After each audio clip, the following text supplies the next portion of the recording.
الرحمن الرحیم۔ السلام علیکم ورحمۃ اللہ وبرکاتہ۔ میں محمد انصار فرقانی اور آپ دیکھ رہے ہیں آپ کا اپنا چینل 10 منٹ کی مجلس۔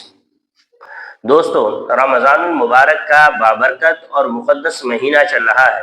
یہ وہ مہینہ ہے کہ جس میں اللہ تبارک و تعالیٰ کی رحمتیں اور برکتیں بے شمار اور بے حساب برستی ہیں۔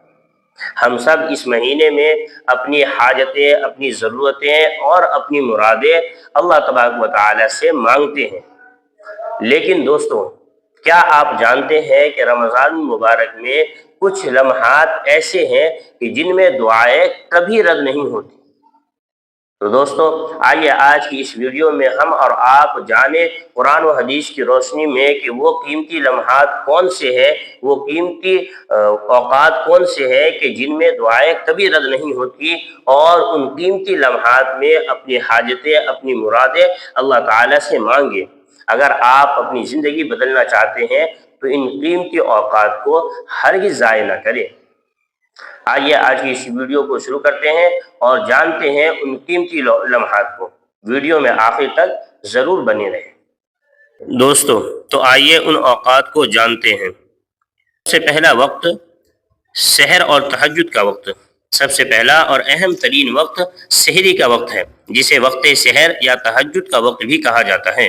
حدیث شریف میں آتا ہے کہ نبی کریم صلی اللہ علیہ وسلم نے فرمایا، اللہ تعالی ہر رات آسمان دنیا پر نزول فرماتا ہے اور پکارتا ہے کوئی مجھ سے مانگنے والا کہ میں اسے عطا کروں، ہے کوئی معافی مانگنے والا کہ میں اسے معاف کر دوں۔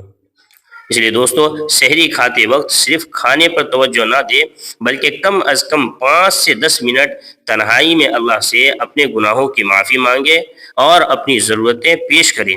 یہ وقت اللہ کے سب سے زیادہ قریب ہونے کا ہے۔ دوسرا، افطاری سے چند لمحے پہلے کا۔ دوسرا قیمتی وقت افطار سے بالکل پہلے کا ہے کہ جب انسان بھوک اور پیاس کی شدت کے باوجود اللہ کے حکم کے انتظار میں دسترخوان پر بیٹھا ہوتا ہے۔ حدیث شریف میں آتا ہے کہ صلی اللہ علیہ وسلم نے فرمایا، روزے دار کی دعا افطار کے وقت رد نہیں کی جاتی۔ اس لیے ظاہر سی بات ہے کہ اکثر ہم لوگ افطار کی تیاریوں یا باتوں میں یہ وقت گزار دیتے ہیں۔ یاد رکھیے، یہ وہ لمحہ ہے جب اللہ تعالیٰ اپنے فرشتوں کے سامنے اپنے بندوں پر فخر کرتا ہے۔ اس وقت کی گئی دعائیں سیدھی عرش تک جاتی ہے۔ اسی لیے افطار کے وقت میں ضرور اللہ تبارک و تعالیٰ سے دعا مانگنی چاہیے۔ تیسرا، اذان اور اقامت کے درمیان کا وقت۔ تیسرا اہم ترین وقت اذان اور نماز تکبیر کی اقامت کے درمیان کا وقفہ ہے۔ حدیث شریف میں آتا ہے کہ اذان اور اقامت کے درمیان کی دعا رد نہیں ہوتی۔ اس لیے رمضان میں ہم ظاہر سی بات ہے نمازوں کا خاص اہتمام کرتے ہیں، تو جب اذان ہو جائے تو مسجد میں یا گھر میں جائے نماز پر بیٹھ کر وہ چند منٹ اللہ سے باتیں کرے اور اپنی حاجتیں اللہ سے مانگے۔ اس کے علاوہ رمضان المبارک میں جمعہ کا وقت اور لیلۃ القدر کا وقت بھی ہے۔ یہ بھی اللہ تبارک و تعالی سے قبولیت کی گھڑی کا ہے۔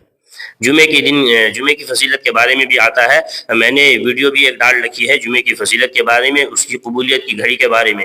اس ویڈیو کے آخر میں انشاءاللہ آپ کو اس جمعے کی فضیلت اور اہمیت کے بارے میں جو ویڈیو ہے اس کا لنک مل جائے گا۔ ایک بار اس ویڈیو کو بھی ضرور دیکھیں۔ ناظرین، آج کے لیے بس اتنا ہی۔ اللہ تعالیٰ ہمیں دینے کے لیے تیار ہے، بس ہمیں مانگنے کا طریقہ آنا چاہیے۔